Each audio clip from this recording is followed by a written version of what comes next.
If you were given two choices, which would you choose? The first, you worked diligently and finally saved up 1 million. You deposited the money in the bank, thinking your life was secure. The second, you, also with 1 million, choose to use it as a stepping stone. Borrow another 1 million from the bank and use this 2 million capital to create a new future. 20 years from now, which of you will be better off? Will you be the stable one with millions in savings, or the adventurer burdened with millions in debt? Today, let's conduct a financial projection spanning 20 years to reveal this somewhat sobering answer. Section 1. Setup. To make the story more realistic, we created two protagonists with completely identical backgrounds, Felix and Quincy. They are both 30 years old, with an annual income of 200,000 yuan and savings of 1 million yuan each. Standing at the crossroads of their lives in 2026, they make completely different choices. Felix, a stability-oriented individual, took the path most people would take. He deposited 1 million yuan in a long-term fixed deposit.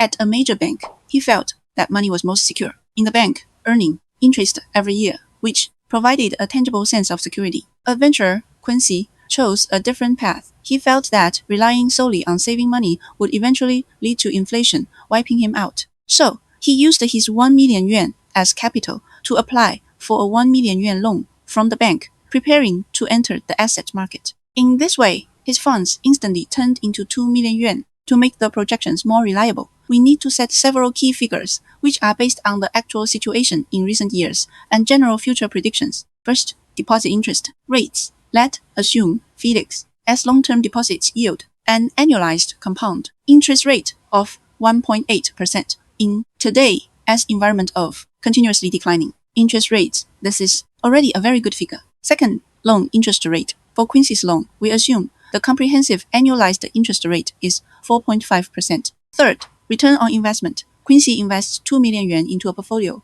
that includes stock funds. Referring to the average market performance over the past few decades, we set a relatively stable long-term annualized return of 8%. Note that this is a long-term average, and there will be no shortage of fluctuations in between. Fourth, inflation rate. We take a relatively accepted long-term average of 2.5% per year. Fifth, salary growth. Assuming that both of their annual salaries increase by 5% every year, this represents normal career development. Alright, all characters and parameters are in place. Starting in 2026, Felix and Quincy's fortunes will begin to roll forward in two completely different directions. Section 2.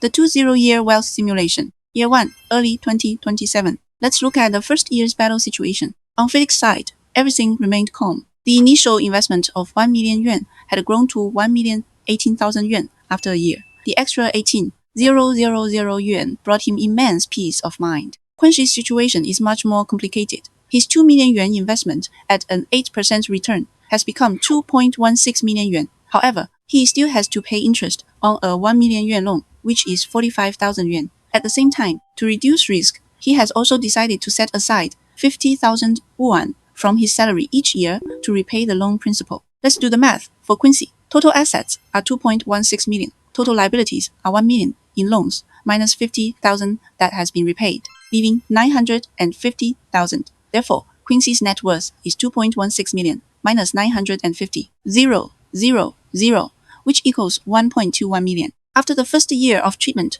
Quincy's net worth was 190,000 yuan more than Felix, but behind this was the pressure of carrying a debt of 1 million yuan and having to squeeze out nearly 100,000 yuan every year to repay the principal and interest. Fifth year, early 2031. Fast forward 5 years. In Felix's account, 1 million yuan had steadily grown to approximately 1.094 million yuan with a compound interest rate of 1.8%. He had no debt and lived a stable life. But don't forget about inflation. Based on an annual inflation rate of 2.5%, 1 million yuan 5 years ago now only has about 880,000 yuan in purchasing power. The amount of money has increased, but the things it can buy have decreased. His wealth is being quietly stolen by inflation. Now let's look at Quincy. His investment principal, compounded at 8% interest, grew to an astonishing 2.938 million yuan in 5 years. During those 5 years, he repaid 50,000 yuan of principal each year, totaling 250,000 yuan, leaving a loan of 750,000 yuan outstanding. At this point, Quincy's net worth is 2.938 million minus 750,000, which equals 2.188 million. In just 5 years, the wealth gap between the two had widened to over 1 million yuan. Quincy used the leverage to propel his assets to rocket-like growth, while Felix's wealth shrank slowly due to the insidious inflation. The 10th year, in early 2036, an economic crisis strikes. However, investing is never a straight line. In the 10th year, a simulated global economic crisis struck. The stock market crashed and asset prices plummeted. Let's assume that Quincy's investment portfolio suffered a devastating negative 30% loss that year. Let's see what happened at this time. What about Felix? Everything's calm. His savings have grown to 1.202 million yuan. Financial crisis? It has nothing to do with him. The numbers in his bank account tell him the world is safe. Quincy, on the other hand, experienced the darkest year of his life. Before the crisis, his assets had grown to 4.317 million yuan. Overnight, they shrank by 30%, leaving him with only 3.022 million yuan. To make matters worse, the bank loans remained unchanged. 10 years later, he still owes 500,000 yuan of his loan principal. At this point, Quincy's net assets are 3.022 million minus 500,000, which equals 2.522 million, although his net worth was still much higher than Felix, as the fear of watching millions of dollars vanish into thin air was something Felix would never experience in his life. That year, Quincy began to doubt for the first time whether he had made the wrong bet. Looking at his shrinking account and unwavering debt, and then at Felix steadily earning interest, the pressure on him reached its peak. This is the power of leverage, a double-edged sword. It can make you soar to the sky, or it can plunge you into the abyss. 15th year, early 2041, crossing the storm. The storm always passes. Over the next 5 years, the market slowly recovered and returned to a growth trajectory. Quincy, who persevered through the toughest times and didn't sell his assets, finally reaped the rewards. We have reached our 15th year. Felix's 1 million yuan is now worth 1.32 million yuan. It seems okay, but if you factor in 15 years of inflation, its actual purchasing power is less than 700 yuan. Quincy, having climbed out of the deep pit of the market crash, saw his assets grow from a low of 3.022 million to 4.44 million over the next 5 years with an annualized return of 8%. He still had 250,000 yuan left of his loan principal. At this moment, Quincy's net worth is 4.44 million minus 250,000, which equals 4.19 million. The gap widened further.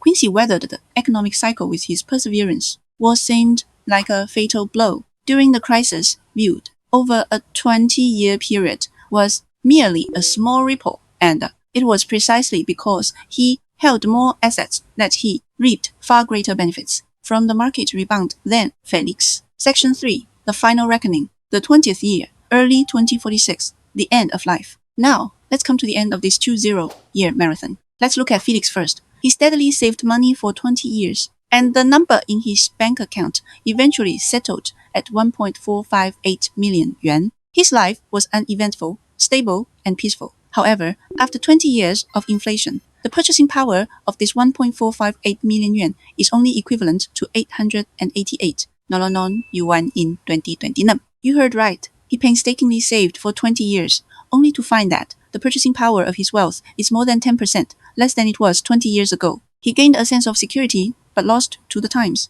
Now, let's shine the spotlight on Quincy. Over the past 20 years, he's weathered bull and bear markets and withstood immense pressure. At the beginning of his 20th year, his initial principal of 2 million yuan, after enduring all the trials and tribulations, has finally grown to 6.567 million yuan. More importantly, the loan that had weighed on him for 20 years has finally been paid off. At this moment, Quincy's net worth is the 6.567 million yuan in his account. 20 years later, two people who started from the exact same point have vastly different fortunes. One has 1.458 million, and the other has 6.567 million. The difference exceeds 5 million. This is the astonishing difference that can arise between a million in savings and a million in loans under the magic of time. What's the underlying essence of this? Felix chose to let his money work for him, but his money was too inefficient, not even keeping up with the speed of a money printing press. Quincy, on the other hand, let his money and other people's money, bank loans, work together for him. He used the tool of leverage to amplify the efficiency of his principal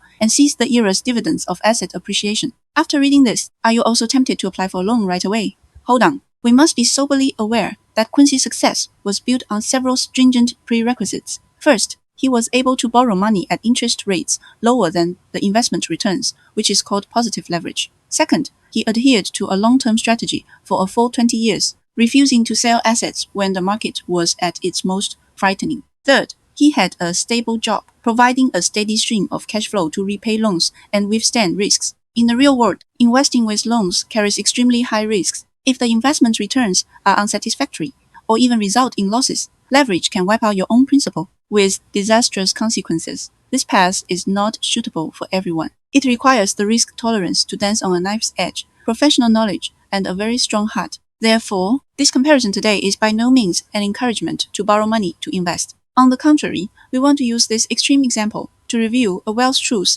that we often overlook. In a long-term inflationary environment, what we think is the safest, zero risk, may actually be the biggest risk. It can leave us unknowingly behind the times. Learning to understand the leverage, determining whether it is suitable for you, and how to use it scientifically may be the most important lesson in widening the wealth gap between people in the future. How do you determine if leverage is right for you? What is a safe leverage ratio for personal finances? In the next video, we'll provide you with a specific set of methods and tools. Don't miss it. Remember to like and subscribe to my channel. See you next time.